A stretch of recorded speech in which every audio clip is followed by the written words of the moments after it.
Today we're going to talk about the cues I retired and what I say instead.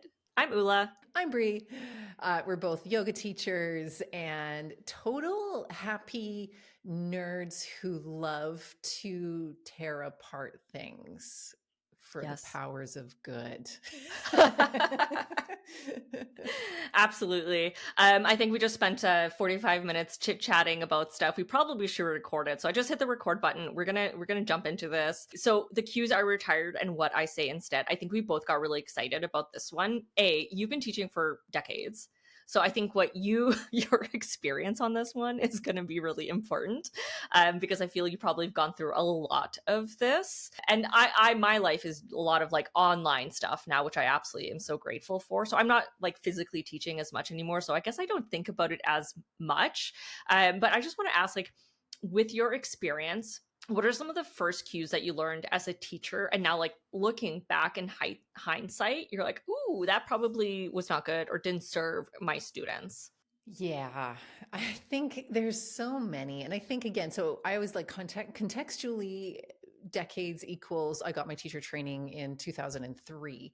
So it was a different world back then, back in my day as a teacher. And so I feel like it was definitely more, and I think it still probably is, but it was definitely more prescriptive type teaching and cues. And I always go back to a lot of like it's like the micromanaging cues. That's what I call them now. The cues that are just so I don't think there was any one specific cue that was like, oh my God, I can't believe I said that. It's just more like, I can't believe I just micromanage people's bodies so much in my early days of teaching.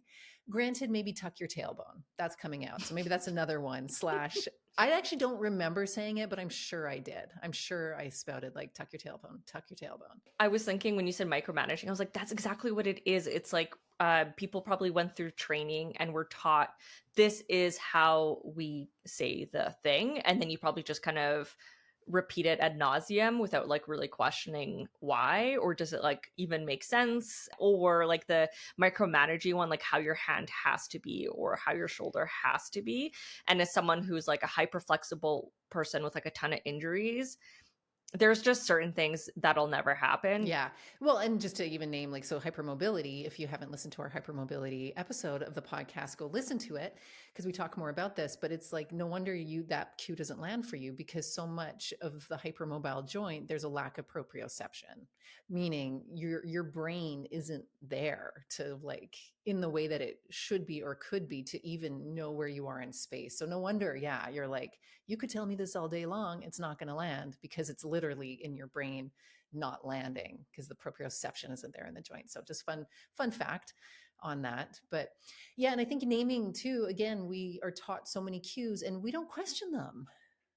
Right? It's like, well, my teachers taught this, or these are the cues in this particular yoga style that I'm trained in. So of course it must be right. And so this is when I said our introductions of like we love breaking apart or breaking down things.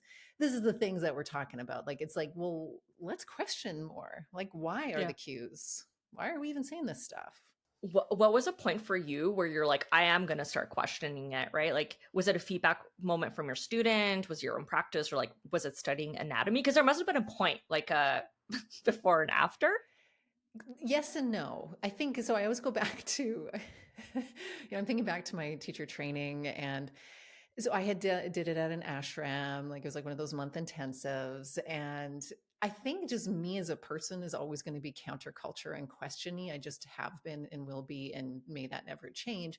And so I kind of feel like metaphorically, not necessarily physically, but I feel like in that training, I have this memory of me with my arms crossed at the back of the hall of the yoga hall being like, Mm, really? But not, and also not about everything in it either. I wasn't questioning everything, but just there's my disclaimer. I think that's just part of my brain and I'm going to question things. But nonetheless, I was still 23 years old, young, came out of it repeating much of what I was taught, not thinking about it. And then it honestly took maybe the thread had been there because it's like okay I'm seeing the cues trying to get people's bodies into a certain shape and then over time I'm like trying to be a good teacher which is like observing the people in my classes going like wait a second, these cues aren't actually totally landing, and feeling it in my own body myself, going to other classes and other styles of yoga, being cued certain things and being like you know what, my lower back doesn't really like that.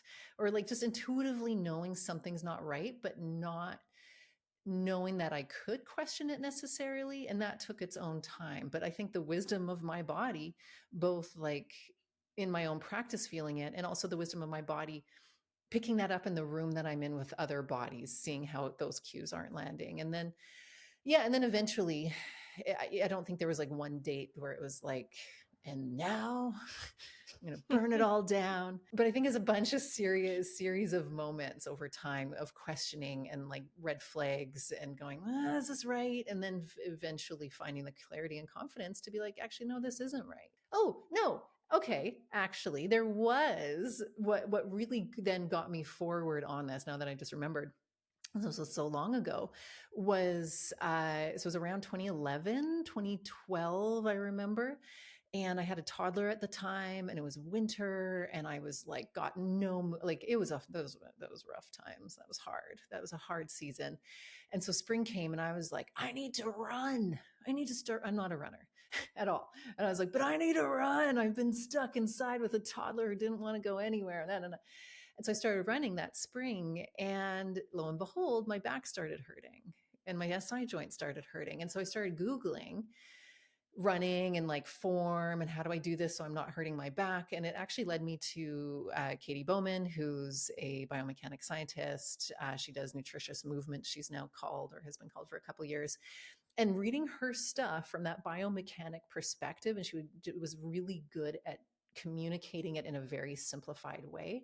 It was the light bulb moment. She started talking, and the way that she was talking about movement confirmed for me in my body what I instinctively felt, but didn't have the education, like anatomical background for, or any sort of yoga affirmation on this, right? Like, so it really actually was outside of yoga that got me to go, wait, okay. And actually just have the confidence. So it was like all these years of my intuition being like, something that we're doing isn't right, but I don't know what or how. And then science, so to speak, not so to speak, but yeah, science gave me the confidence. No air quotes, Yeah, actually no science. air quotes.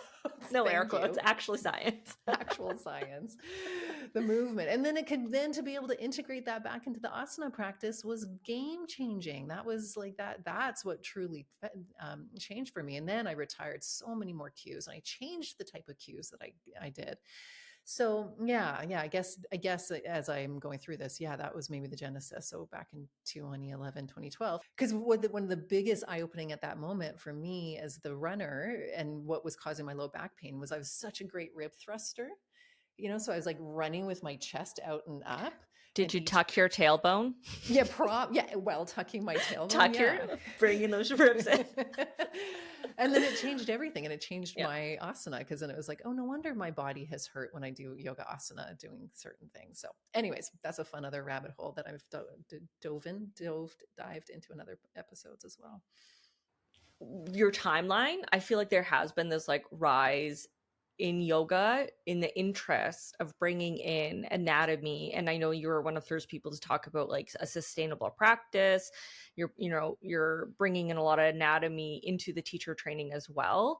And it makes sense. It's like people just kind of over time realizing I can love this traditional practice, and also I can incorporate like the mechanics of movement and understanding different body types. There's this like extended education, which I know you bring a lot into the teacher training. And I guess where I wanted to kind of go next is when you are going through your teacher training, or even when you're teaching classes right now, do you feel that there's like a more effective way to cue, whether that's like through clarity or accessibility, something like that? I think there's a couple layers on that. So number one, please have the intention, if we're wanting to have effective cues, of not caring what happens in people's bodies, with love, right? Of course, you deeply care, as I hope, as teachers, but ultimately everybody's body is everybody's body, and it's going to show up the way it is on any given day. So I think of like the most effective cues in the big picture are like a buffet. Here's a bunch of different options, try them out. So that's one layer of good cueing. Another layer is not the micromanaging. So not all those cues that are like right foot here, knee over that, left hip 3/4 of an inch. No, I know nobody's cueing quite that detailed, but that's the vibe of it, right? So instead, for me, the biggest one is action cues. So you're asking the a body part to do a certain action rather than a shape shifting um, kind of box fitting shape creation, if that makes sense. An action cue is just like, hey, do this action, and the rest of the body seems to follow suit without us having to micromanage and follow that. So it's really powerful, both for students because it keeps their autonomy. It's less words for you as a teacher to have to say, and it's actually kind of the right words, most effective words, and you don't have to say as much, which is amazing. Do you prescribe or suggest, or what are your thoughts on like when people talk about like what you should feel? Because I do get that a lot in classes. Like, if you do this, then you should feel And that. I don't know for anybody teaching, how many times have you had students calling out in a class, what should I feel in this pose? Whew. So I don't know. It's your life, your body. Or where, oh no, or yeah, where should I feel this? And then I'm like, well, wherever you're feeling it is where you're feeling it. That's kind of the simplest answer and the go to answer. And then teaching this more anatomy informed approach where we do focus on these action cues. There are, what's beautiful about that, I think, okay, let's delineate between kind of generalized yoga shape cues. Again, I'm in warrior two, knee over ankle, right hip doing that, left, like that detailed thing. Or an action cue, which is like, let's say warrior two again, I would cue push that. So let's say it's your right foot that's forward in the knee bend. So push your right foot into the floor like you're pushing the floor away from you. And we might just keep it as simple as that for the action. And something's going to happen up the body in a way that I'm not having to micromanage. It's really, and it's kind of abstract to listen to. You'd have to just sort of feel it in your body if you've never done that before. And so when we're teaching a more like, I'm going to just keep calling it micromanaging cueing, the idea of where should I feel this happening, it seems to be more important because it doesn't necessarily create the action that we're looking for in any given pose. But an action cue creates an action. And so quite often I will say, well, if you're doing the action in a way that's working, you're probably going to notice your, so let's say that same warrior two position with the knee bent, pushing the floor away from you. People are probably going to notice an activation in their posterior chain, in the glutes and the hamstrings and the quads. It may not be such a quad dominant feeling because a lot of times when we're doing those lunges, everybody's quadriceps are just like, you hold it long enough and they burst into flames, and it's mostly all quads. But when we do an action cue, yes, the quads are doing things, but that pushing the floor away from you with your foot action, along with maybe a couple other action cues that I within that I don't worry about in this moment, uh, we'll start to feel more of an invitation towards engagement throughout the whole leg that's more balanced. And people actually, I've actually, now that I'm saying this out loud, I think people have asked me that question way less since bringing for the last decade or so action cues, because the action creates pretty clear actions in the body and experiences. But I'm never, regardless of that, I'm still never going to be like, you should feel it here. I'm very mindful about like, well, if you're doing this action, what it's trying to do is engage the glutes, or it's engaging the quads, or whatever the action might be. So you'll probably feel, and this is the way I say the why I say words like activation rather than like a stretch, or like, because I feel like activation's a nice vague but clear word. So I'm still not micromanaging, but I'm like, okay, cool. Like you'll probably feel some things kicking on around your hip joint that you might not have felt before you were doing the pushing your foot into the floor thing. So yeah, I hope that helps in that sense of like giving a little bit more clear cues that are more invitational yet directive for people with the action cues. Oh my God. I feel like I had the slippery slope of a new teacher who was like trying to do the you feel it kind of cues. Um, I don't know why. And it always backfired because every body is different. And then so people start to question, are they doing the posture, air quotes, correctly because they don't feel what I think they should feel. And so I don't know, maybe your right hip is tighter than your left hip and like it feels different on this side, right? So I'm hypermobile. So should I even be pushing until I feel a stretch. I don't have to. I can touch the ground cold turkey. I don't even have to warm up. I could just put my hands on the ground. So does that mean I should stand on yoga blocks to force myself to go beyond that, like to feel the stretch? No.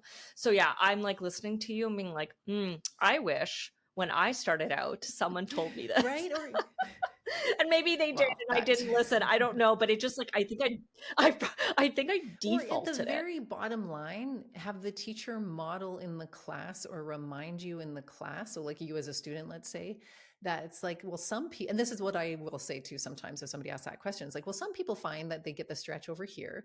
Other people might be somewhere else, and it's all good. It's all fine. It's your body. You're going to feel it wherever you feel it. Or knowing with hypermobility in the back of one's mind, being like, and some people aren't going to feel it. Doing what we're doing. And even another further layer on that too, especially when we bring a mobility focused anatomy informed approach, equaling we're moving the body in different ways than we would in traditional approaches to asana, like where it's all focusing on range of motion. Final takeaway. If you could give teachers that feel a bit nervous about, like getting it wrong vibes or changing their language, what little piece of advice would you give them just to get them started in creating cues that really support their students? You're going to have to go and do more education. And I don't mean that in the way of like, now you have to embark on a 300-hour intense training unless you really want to do that. And of course, Heart Bones Yoga does that. So we're great. And we'll teach you all of this. But what I mean is that there's a so if you came from a training that was a little just more rote, right? Where it was like, here's the poses, here's the things you say for, doesn't matter who's doing the class, this is what you say in the pose. You will have to, and this is what you want to do. You're listening to this and you're like, yeah, I like this. Well, then it will take just a little bit of more education, and education can look in a variety of ways, of taking classes from teachers who teach in this way and seeing how and what words they use. And of course, then you are in student mode and you get to go, oh, okay, I get to see how that cue lands in my body. So of course, like join Heart Bones Online. Don't you love my little plugs? Join Heart Bones Online, because you get to see then how I'm teaching these concepts to everyday people. Meaning it's like, this is how I'm using the cues in the classes designed for everyday people. I'm not teaching teachers to do it in the online studio, Heart and Bones Online. It's more like, oh, you can be a student and learn and see and experience it in your own body of like, oh, that's an action cue. Oh, okay, right. This pose that I'm familiar with, Brie taught it in a different way. And oh, now that makes sense. I hear what she's saying. So that's kind of like, or you can go into our YouTube channel. Like there's just so much resources like that, because that's a big shift, because when you know about the body, and that's why I say a little bit more education, a little bit more extra curricular learning and exploration, because it's not just as simple as memorizing a bunch of new cues, in my opinion. So you have cues that you feel are outdated and you want to update them. The answer is not just doing a whole bunch of new cues that you're memorizing and using. It's you're recreating the same thing. Your cues come out through your understanding of human movement. What does the joint need? What do the muscles need? How can I bring that into a yoga pose? And in fact, for me as a teacher teaching teachers about this, quite often I'm like, use whatever cues you want. Like, what's going to be like, you can use my cues. I don't care. Like, what, repeat it verbatim, be my guest. I'm not TMing shit, open source yoga friends. But really eventually make it your own. Like, how do you want to say? And in fact, also another thing that I say to teachers is like, have a bunch of different cues in your back pocket, because I could have like what I think is the best, clearest, most awesome action cue. And then I do it and I say it and I'm in a class and I see maybe 3/4 of the class actually it didn't work for them, even though I think this is a great cue and it worked for all my other classes. So was it the cue, or is it just the fact that we have to expand our ability to communicate more effectively by having a lot of different cues in our back pocket, a lot of different ways to say the same thing? And that's what a good teacher is in the moment. You're seeing and you're looking and you're going, oh, okay, that cue didn't land. Shoot, what's another way that I can say it? And you get to make it up in the moment. You're experimenting, and that is okay. That is absolutely okay. It's not like you can get it wrong. You might get it not right. It may not land, or it might be all weird, and you see people being like, and you're like, okay, they're not going to do that one ever again. But like, it's okay to experiment in your classes, especially if you're coming from this place of having a little bit more foundation of understanding about movement. You're like, okay, I know the joints need XYZ. So if I say these kind of things, maybe that's going to help get it. And then the last thing on that, and then at the end of the day, there's going to be a point where even the 12 different ways you just tried out a cue, it actually still may not land, obviously, but it might have still landed. So I always come back and remind us back into the movement starts in the nervous system and the brain first. So just because your cues aren't showing up in the person's body like we want them to, right? Like, okay, good. Look at everybody's doing the thing and I did it. Look at my cueing. It was great. It doesn't mean that it didn't just go there. We're training people to have new movement patterns, and new movement patterns take time. They won't show up all the time. So yeah, yet again, as we keep always showing up on this podcast, in the gray zone of here we are again, there's not 5 simple things you can do to make your teaching easier or your cues easier. It's just a little bit bigger than that, and that's beautiful. Meaning okay, I got to explore, I got to be confident or comfortable with trying out new things. I want to keep learning, I want to keep exploring, because I want to be a good teacher. As someone listening to this podcast, I can see someone almost getting overwhelmed of being like, oh, I gotta learn, I gotta do all these things. I don't want to lose sight of the fact that yoga is more than just the movement. And sometimes my practice, I really don't even care what what the cue is. I'm not there for the physical aspect. It's yes, it's good to move my body, I'm happy I'm here, I feel better when I do it. But a big part of it is the mental health aspect of it. It's how I feel. It feels good to be here in community, all these kind of things. And you messing up one cue really won't make or break my class. I won't even remember it. Trust me. I don't, what lands, what doesn't. And I'm moving on with my day. So I hope if you're a yoga teacher listening to this, you're really kind to yourself, because as a student still practicing and as a teacher practicing, I really don't care. I'm here for myself. Selfishly, I'm here to practice and feel good and get the benefits of a physical asana practice. So one cue is not going to make or break it. So yeah, experiment. Good. Thank you for that, Ula. So which again, what do you do with all of this where it matters and it doesn't matter? That's the beautiful gray area that we all learn and grow into, right? So because you're so right. At the end of the day, this is yoga, and it's so much more than that physical practice. So yeah, good reminder. Can we be easy on ourselves? Less is more. Keep learning, make mistakes. It's all good. Don't trust anybody that tries to tell you these are the 5 things you have to do. Even though that's really good for clickbaity titles. Yes. Well, right. I know. Exactly. Right. This podcast would go viral if we were like that, but God, no. Prescriptive. Ugh. Okay. So where can people find us? They can find us on YouTube. We just launched a new yoga teacher tips YouTube, because Brie, we realized we have so much gold, and you also lead a teacher training. So why not create a special channel just for that? I'm going to link that in the description. Please go subscribe. Yes, please go subscribe. We need you. You also might have noticed a name change for the podcast. So that's also kind of where that is going. They now both have the same name. So Yoga Teacher Tips here and on YouTube. Also, we do have the Yoga Teacher podcast. Oh. But I know it's kind of the same in my brain too. But yeah. Back that up. The Yoga Teacher podcast here and Yoga Teacher Tips on YouTube. The other thing is, I do want to mention we have upcoming our next cohort of teacher training with Brie. You can start any time of the year. So it doesn't matter when you're listening to this, you can start, and then you can start officially with the cohort in the fall. Brie, I don't know if you want to mention anything leading up to right now, or... Yeah. Well, yeah, it's online. We've been running this training. This will be our 8th year running this online yoga teacher training. So it's all about this really, again, as I mentioned, the anatomy informed approaches, learning about action cues. And really, it's just so much like at the end of this training, because it's all about giving people their autonomy back as teachers, being like, yes, here's information.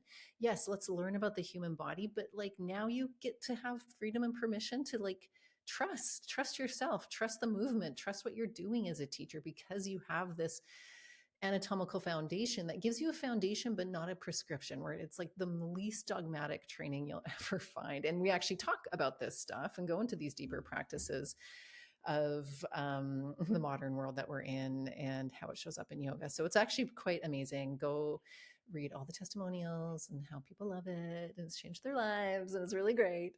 And of course online with like lifetime access as well. And you also get, one of the things that we also do is, because we don't gatekeep shit, you don't have to keep paying us every year and all that jazz. So it's like, if you want to join our live calls, because we do 2 times a month live calls with myself, our co-teacher Kat, and then our other co-teachers as well, our alumni get to come to that. They don't have to pay anything extra. It's just like, hey, you want to keep doing this? Great. Any updates that we do in the course, everybody gets those updates. So it's really collaborative and community oriented and wonderful, and you'll feel great. And we would love you as part of our family. Okay. And lastly, if you're not there yet, I'm going to leave a link and coupon code in the description. If you just want to try out the online studio, I'll leave a coupon code for $1 for 1 month. And with that, you can jump in, explore, learn from Brea. We do have move and learn classes, which I think are great, not just for practitioners, but for teachers themselves. And Brea does break down anatomy in a really friendly, approachable manner. I love those classes. So thank you, Brie. Thank you, Ula.